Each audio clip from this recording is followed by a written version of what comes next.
अस्सलामुअलैकुम बेटा, कैसे हैं? ठीक ठाक हो? आज का मेरा बेटा जो सेशन है वो ये है कि आपने पेपर अटेम्प्ट कैसे करना है, क्योंकि आपको पता है कि कल मैट्रिक क्लास का 10th क्लास का फर्स्ट पेपर है और अल्लाह उनका हामी नासिर हो। हमारी दुआएं उनके साथ हैं, जितनी मेहनत वो कर सकते थे उन्होंने की, जितनी हम कर सकते थे हमने की। तो आगे बस अल्लाह उनकी मदद करे और वो अच्छे नंबरों से नवाजे। और आने वाले दिनों में 9th क्लास होपफुली आपने जो है बोर्ड के एग्जाम के लिए अपीयर होना है, क्योंकि आप फर्स्ट टाइम बोर्ड में अपीयर होने जा रहे हो, इसलिए आपको ये सेशन दिया जा रहा है। और ये हर उस बच्चे के लिए है, इसलिए इसको ऑनलाइन किया जाएगा कि जो 9th में अपीयर हो रहे हैं। ठीक है मेरा बेटा, होता ये है कि होता ये है कि आप अच्छे से तैयार कर लेते हो, टॉपिक्स तैयार कर लेते हो, याद कर लिया, सुना दिया। सबसे बड़ा जो स्टूडेंट मिस्टेक करता है ना डेली लाइफ में, पूरा साल जो मिस्टेक वो करता आ रहा होता है, जो मैंने भी ट्यूशन सेंटर्स में देखा, अकेडमीज में देखा, कि वो क्या होता है कि वो याद टॉपिक याद कर दिया किसी बड़ी बाजी आंटी मामा को या किसी टीचर को सुना दिया, हाँ जी हमने हमारा टॉपिक हो गया, वो लिखता नहीं है। ये सबसे बड़ा प्रॉब्लम है स्टूडेंट्स का। हाँ जी, वो लिखने से भागते हैं। मेरा बेटा, जब आप पेपर अटेम्प्ट करते हो ना, जो एग्जामिनर उसके नंबर देता है जो आपने लिखा होता है, जो आपने आंसर शीट के ऊपर लिखा है, वो आपको नहीं जानता, उसको नहीं पता कि लेट्स से असलम को या अमजद को कितना आता, ठीक है, उसको कितनी तैयारी थी, उसको भाई ये चीज आती है या नहीं आता, वो किसका नंबर देगा, वो किस चीज के नंबर देगा, जो उसने पेपर में लिखा हो। सबसे बड़ी मिस्टेक ये होती है कि हम लिखने से भागते हैं। मेरा बेटा, जब हम लिखेंगे नहीं, जब हम प्रैक्टिस नहीं करेंगे, तो हमें कैसे पता चलेगा हमने पेपर अटेम्प्ट कैसे करना है, हमने टेस्ट कैसे करना है। और जो बच्चे लिखते हैं ना, वो यकीन करो उनका पेपर अटेम्प्टेशन बड़ी जबरदस्त हो जाती है। कैसे? अब मैंने एक शॉर्टकट सा बताऊं, मैं एकेडमी में भी यही करता हूं। मैं एक टॉपिक पे ब्रीफ लेक्चर दिया, ब्रीफ लेक्चर देने के बाद उनको बता दिया ये यहां से याद करना है, उसके बाद बच्चा याद करता है, उसने याद कर लिया। याद करने के बाद मैं स्टूडेंट से कहता हूं लिखो, सुनाओ नहीं, ठीक है, अभी क्या करो, याद हो गया, ओके फाइन, अब इसको कॉपी डाउन करो, लिखो। अब स्टूडेंट क्या करता है, वो लिखकर ले आता है। आफ्टर दैट मैं क्या करता हूं, एज अ टीचर मुझे चेक करना चाहिए, बट मैं क्या कहता हूं, बेटा इसको यहां सामने बैठो, बुक लो या नोट्स लो, हैंडआउट्स लो जिसे आपने प्रिपेयर किया है, अब इसको मेरे सामने चेक करो। ठीक है, वो क्यों होता है? वो सिर्फ इस वजह से कि जब स्टूडेंट अपनी गलतियां खुद निकालता है ना, तो उसको फिर जब वो पेपर दे रहा होता है या टेस्ट कर रहा होता है, तो क्या होता है, उसके माइंड में आता है हाँ ये मैंने गलत किया था, इस चीज की गलती निकली थी, इसके स्पेलिंग ये थे, या ये वर्ड वहां पे मिसिंग था, जो वो खुद अपनी गलतियां निकालता है। और दूसरी चीज, जो अपनी गलतियां नहीं निकाल सकता, जो अपनी गलती निकाल के ठीक नहीं कर सकता, तो दूसरा उसकी गलतियां निकालता है, तो दूसरों को मौका ही क्यों दे। इसलिए इस तरह क्या होता है कि वो परफेक्ट होता जाता है। उसने क्या किया, पहले याद किया, सेकंड स्टेप उसने कॉपी डाउन किया, थर्ड स्टेप क्या किया, उसने जो याद करके जुबानी लिखा था उसको एक दफा चेक किया, उसमें से गलतियां निकली। अब गलतियां निकल आई, अब वो डिसाइड करे, अच्छा अगर ज्यादा होती है मैं कहता हूं ठीक है बेटा इसको एक दफा फिर लिखो। जब वो दोबारा लिखता है, शुरू में बड़ा हेक्टिक सा होता है, बच्चा कहता है, स्टूडेंट कहता है सा होता है, यार ये क्या मुसीबत है, बार बार लिखवा रहे, नहीं, थकना नहीं। जो इंसान थक गया ना, वो कभी भी मंजिल तक नहीं जाएगा, ठीक है, कभी भी हार नहीं माननी। और मैं अक्सर कहता हूं, तो मुश्किल तब तक मुश्किल होती है कि जब तक हम उसको मुश्किल समझ रहे होते हैं। हमने मुश्किल नहीं समझा, हमने बड़ा से बड़ा काम हो, हमने कहा हाँ जी ठीक है जी अभी हो गया, ठीक है। तो आपने क्या करना है बेटा, लिखना है। जो बच्चा लिखेगा नहीं, जो रिटर्न में लिख के वो खुद नहीं देखेगा भाई ये कैसा लग रहा है, तो वो अच्छे नंबर नहीं दे सकता, वो अच्छी प्रेजेंटेशन नहीं दे सकता। बाद ऐसे स्टूडेंट्स हैं, वो आते हैं, जब मैं लिखवाता हूं तो फिर मैं उनसे कहता हूं बेटा पढ़ो, ठीक है। तो बिलीव मी, ऐसे स्टूडेंट्स भी हैं जिनसे वो खुद नहीं पढ़ा जा रहा होगा जो उन्होंने खुद लिखा होता है। इसलिए जब लिखते हो तो आपको पता चलता है, रिफ्लेक्शन आती है कि भाई मैंने कितना एब्जॉर्ब किया है, मेरे पास कितना नॉलेज था, मुझसे क्या पूछा गया था और मैंने क्या आंसर किया। ठीक है बेटा, तो ये सारी चीजें जरूरी हैं। तो हमें पता चला कि अच्छा पेपर अटेम्प्ट करने के लिए क्या चीज जरूरी है, आपकी रिटन प्रैक्टिस जरूरी है। जितना लिखोगे उतना एक तो क्या होगा, आपकी स्पीड बढ़ेगी, राइटिंग स्पीड बढ़ेगी। जब राइटिंग स्पीड बढ़ेगी ऑटोमेटिकली राइटिंग स्पीड बढ़ने के साथ साथ क्या होगा, आपकी राइटिंग और बेहतर होती जाएगी। थर्ड एडवांटेज क्या होगा, जब आप लिखोगे तो आपको पता चलेगा, अच्छा मैंने ये हेडिंग जो थी मैंने लेफ्ट में दी थी और हेडिंग इसके नीचे से स्टार्ट की थी, कैसा लग रहा था, या मैंने उधर से स्टार्ट कर दी कैसा लग रहा था, दूसरा मैंने हेडिंग नहीं दी तो कैसा लग रहा था। ठीक है, तो आपको खुद ही आप खुद अपने जज बन जाते हो, मैंने ऐसे लिखा था, ऐसे लिखा था, ऐसे लिखा था, तो कैसा कैसा लग रहा था, और फिर जितना ज्यादा अच्छा आपको जिस स्टाइल से लग रहा होगा आप फिर पेपर में वही करोगे। और ये कौन करेगा, जो रिटर्न करे। इसलिए मेरा बेटा अपने प्रिपरेशन के लिए महीना है, 10 दिन है, 20 दिन है, मैटर नहीं करता, मैटर करता है आपके अंदर पोटेंशियल कितना है। ठीक है, हिम्मत नहीं हारनी। अभी भी जिन बच्चों ने नहीं किया, अगर तैयार है टॉपिक तैयार करो, उसका किसी भी बड़े से टेस्ट लो, टेस्ट लेने के बाद उसको रिटर्न करो, रिटर्न करके खुद चेक करके फिर जब वो मेरे पास आता है, जब स्टूडेंट मेरे पास आता है या किसी के पास आप जाओ, फिर वो सुने कि कहीं इसने कोई फ्रॉड तो नहीं किया, कहीं फोटो स्टेट तो नहीं कर रहा। ठीक है, ये प्रैक्टिस जरूर करो। सबसे पहली टिप ये है कि आप रिटर्न काम ज्यादा से ज्यादा करो, जो याद करते हो, जो भी याद करते हो उसको लिखो, क्योंकि लिखोगे, अब आपने 3 दफा एक ही टॉपिक को पढ़ लिया, एक दफा याद किया, सेकंड टाइम क्या किया, रिटर्न किया, थर्ड टाइम क्या किया, उसको चेक किया, फिर भी आप पढ़ रहे हो, आपके माइंड में बार बार एक चीज आ रही है, वो रिकॉल हो रही है। तो फायदा किसका हो रहा है, आपका। और सेकंड फायदा बेटा क्या हो रहा है, जब आपने लिखा, उसको देखा, आपने कहा नहीं हेडिंग में अगर ऐसे दे देता या ऐसे दे देती तो कितना अच्छा होगा, और बेहतर हो जाता, और अच्छा हो जाता। इसीलिए यही वजह है कि होता क्या है, अक्सर स्टूडेंट्स को इश्यू होते हैं कि सर देखें इसने भी उतना ही लिखा है, मैंने भी उतना ही लिखा है, नंबर इसको इतने दे दिए, इसको मुझे इतने दे दिए। भाई क्यों नंबर उसको दे दिए, उसने क्या ब्रेक में कोई रिफ्रेशमेंट करवानी है, नहीं, ये वो फेवरेट है, नहीं, वो टीचर ही नहीं है जो फेवरेटिज्म करे। ठीक है, टीचर क्या करता है, क्यों मार्क्स कम है बेटा, प्रेजेंटेशन, आपकी प्रेजेंटेशन बहुत मैटर करती है आपके मार्क्स पर। आपने नॉलेज ले लिया, आपको याद हो गया, भाई आपने लिखा ही नहीं, आपको वहां पे spelling mistake, definitely spelling mistakes होंगी, आपको रिटन पैटर्न में आप डिस्टर्ब कर दोगे, सारा मिक्स कर दोगे, सही तरह अटेम्प्ट नहीं, सही तरह प्रेजेंट नहीं कर सकोगे। आपके अंदर स्किल थी लेकिन आपने उसको यूटिलाइज नहीं की।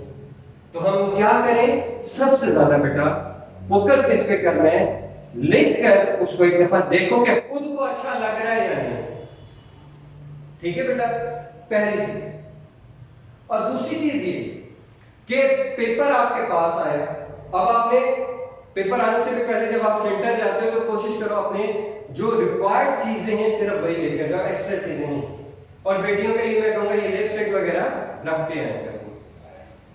होता क्या है, अक्सर नॉर्मली क्या होता है कि बेटियों के बैग से, ज्योमेट्री बॉक्स से, ये हेयर पेन्स, आई लैशेस, ये जो उटपटांग चीजें होती हैं, ये ज्यादा निकलती हैं, और जो जिस काम के लिए वो आई होती है वो नहीं। भाई मैं अक्सर कहता हूं अगर आपने जंग जीतनी है ना, तो जब तक आपके पास वो आपके पास औजार नहीं होंगे, आपके पास वो असलाह नहीं होगा, लेट से आप स्वॉर्ड फाइटिंग के लिए जा रहे हो, आपके पास स्वॉर्ड नहीं है, स्वॉर्ड की जगह पेन लेके जा रहे हो, पेन की जंग में आप पेन लेकर जाओगे, आप पेन की जगह कुछ और लेके जाओगे। सर रिसेंटली एक मैथ्स का पेपर था, स्टूडेंट को बार बार निकाल के कैलकुलेटर रख लेना, कैलकुलेटर रख लेना, वो तो खुशकिस्मती थी हम सेंटर में थे साथ, तो क्या हुआ जब वहां पे तो सर कैलकुलेटर है, मैथ्स का पेपर देने जा रहे हो, आप कैलकुलेटर घर भूल गए हो, तो आप जंग कैसे जीतोगे?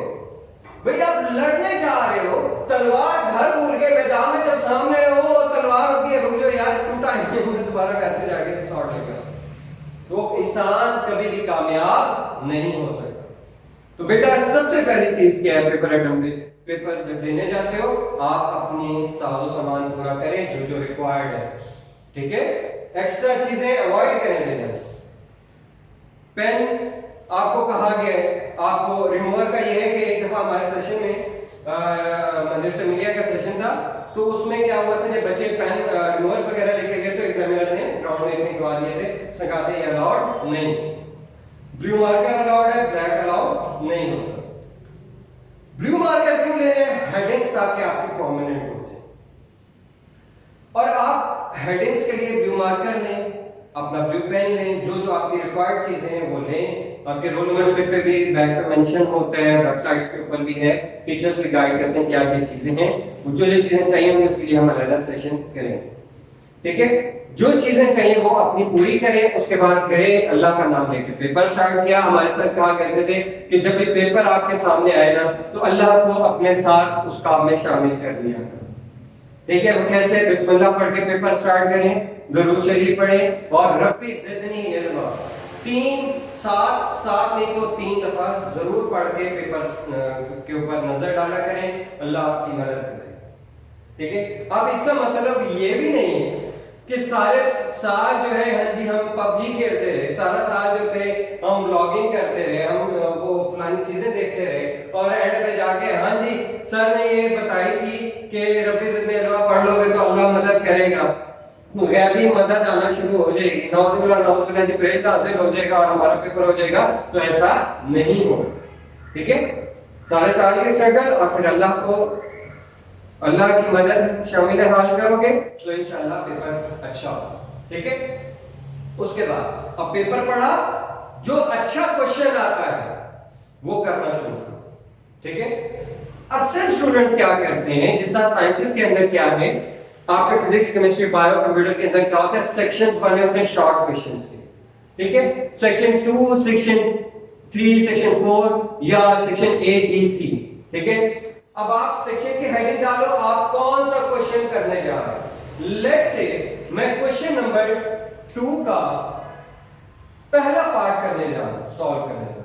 तो क्वेश्चन नंबर 2 सेंटर में ब्लू मार्कर से हेडिंग बनाओ और लेफ्ट साइड से क्वेश्चन नंबर 1 और क्वेश्चन लिखो ब्लू मार्कर से।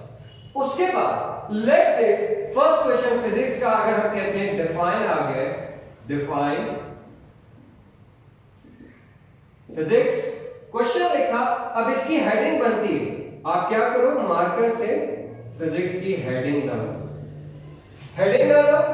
डेफिनेशन लिखो, डेफिनेशन लिख ली। अब क्या करो, एक इसकी एंडिंग लाइन लगाओ ताकि एग्जामिनर को पता हो कि हाँ यहाँ पे क्वेश्चन एंड हो। उसके बाद क्वेश्चन नंबर 2 जो भी क्वेश्चन है वो लिखा, अगर हेडिंग है हेडिंग डालो और टू द पॉइंट आंसर। याद रखें क्वेश्चन अटेम्प्ट करते वक्त लेट्स से पिंडी बोर्ड के अंदर इसकी वेटेज होती है 2 मार्क्स। ठीक है, कितनी वेटेज होती है? 2 मार्क्स। ठीक है, अब पिंडी बोर्ड के अंदर 2 मार्क्स है, आपने किसी भी क्वेश्चन का जब भी आंसर करना है ना तो आपने क्या करना है, उसकी वेटेज देखनी है कि इसकी वेटेज है कितनी। फॉर एग्जांपल 2 मार्क्स का क्वेश्चन था, आपने क्या किया, फिजिक्स उसकी डेली एप्लीकेशन भी लिख दी थोड़ी बहुत और उसका स्कोप भी लिख दिया। तो क्या है, वो तो रिक्वायर्ड ही नहीं था, वो अननेसेसरी चीजें थी। इससे क्या होगा, आपका टाइम वेस्ट होगा, टाइम की शॉर्टेज हो जाएगी, जो चीजें आपने अटेम्प्ट करनी थी वो टाइम आप यहां यूटिलाइज कर रहे हो, इसकी वजह से आपका पेपर रह जाएगा। आप देखो पूछा क्या जा रहा है मुझसे, वो जो चीज पूछी जा रही है उसी चीज को आप डिस्क्राइब करो शॉर्ट क्वेश्चन में, क्योंकि ये 2 मार्क्स का है, उसको 2 मार्क्स का ही रखना है। ठीक हो गया बेटा? अब जो सबसे अच्छा क्वेश्चन आता है सेक्शन 2 में, क्वेश्चन नंबर 2 में जो सबसे अच्छा क्वेश्चन आता है वो आपने 1 बाय 1 और याद रखना है जो पार्ट आपके पेपर के ऊपर मेंशन है वही पार्ट आप नंबर आपने यहां लिखना है। कोशिश करनी है कि एग्जामिनर को अलर्ट नहीं करना, उसको इरिटेट नहीं करना, जितना उसको रिलैक्स रखेंगे उतने मार्क्स आपके अच्छे आते जाएंगे। क्वेश्चन नंबर पार्ट 2 था, पार्ट 1 था, पार्ट 1 लिख दिया। लेट्स से आपको नेक्स्ट क्वेश्चन नंबर 2 का पार्ट नंबर 3 ज्यादा अच्छा आता है, 2 इतना अच्छा नहीं आता, तो आप अपने हिसाब से नंबरिंग नहीं करेंगे, आप यहाँ पे क्या करोगे, नंबर 3 जो भी क्वेश्चन था वो क्वेश्चन लिखा, टू द पॉइंट उसका आंसर लिखा। अगेन मैं कह रहा हूं जो पूछा जाता है सिर्फ वही लिखो। इसी तरह जब ये काम कर लोगे फिर इसी तरह आप जो है फर्दर आगे शॉर्ट क्वेश्चंस लिखते हो। अक्सर बच्चे क्या करते हैं, और दूसरी चीज हाँ कि अगर आपको लेट से जितने क्वेश्चन की चॉइस थी आपने 4 करने थे और आप क्या करते हो, आपको 5 आते हैं। अक्सर स्टूडेंट्स क्या गलती करते हैं, वो यहां तक पहले पार्ट में क्वेश्चन नंबर 2 में वो क्या करते हैं, सारे क्वेश्चंस कर लेते हैं, यहाँ पे 4 क्वेश्चंस कर लिए और एंड पे जाके क्वेश्चन नंबर जो लास्ट जो क्वेश्चन आपको आता था वो उधर करते हैं। ये गलत प्रैक्टिस है। आप क्या करोगे, उसी क्वेश्चन के अंदर रहते हुए, उसी पोर्शन के अंदर रहते हुए, अगर आपको अच्छा क्वेश्चन आता है, बहुत अच्छा आता है और आपके पास टाइम है, टाइम मैनेज हो जाएगा, तो आप उसी के अंदर रहते हुए अपना जो एक्स्ट्रा क्वेश्चन है इसी के अंदर रहते हुए अटेम्प्ट करोगे। ठीक है, एंड पे अटेम्प्ट नहीं करना, उसी के अंदर करोगे ताकि एग्जामिनर को कोई मसला ना हो। उसके बाद आपने क्वेश्चन नंबर 2 अटेम्प्ट कर लिया, विजुअलाइज कर लिया, अब आपने नेक्स्ट क्वेश्चन नंबर 3 करना है। अब क्वेश्चन नंबर 3 के भी आगे पार्ट्स हैं, जो पार्ट्स हैं अगेन सेम वही वाली पहले वाली आपने मेथोडोलॉजी अडॉप्ट करनी है। जो क्वेश्चन आपको कहा गया है, जो क्वेश्चन आपसे पूछा गया है और जो आपको आता है, बेहतर आता है, जो सबसे बेस्ट आता है, वो आपने यहाँ पे अटेम्प्ट करते जाना है और ये सेक्शन भी खत्म करना है। फिर क्वेश्चन नंबर 4 को भी इसी तरह आपने जो है स्टेप वाइज पार्ट वाइज आपने करना है। और बार-बार मैं कह रहा हूं कि अक्सर स्टूडेंट क्या कहते हैं, एक और स्टूडेंट ट्रिक खेलते हैं। ट्रिक क्या खेलते हैं, क्वेश्चन नंबर 2 है, उसके पार्ट्स हैं, उसमें से लेट से हर पार्ट में से, हर क्वेश्चन में से आपने 4 करने। स्टूडेंट्स क्या करते हैं, भाई इसमें से 3 आते हैं, अगले में से 5 आते हैं, वो क्वेश्चन नंबर मेंशन ही नहीं करते, वो मिक्स कर देते हैं, वो सीधा लिख देते हैं। ये अच्छी प्रैक्टिस नहीं है बेटा, वो एग्जामिनर है, वो चेक करने आया है, वो बच्चा नहीं ना, वो हमारा खाला ताया फूफी मासी का पुत्र है।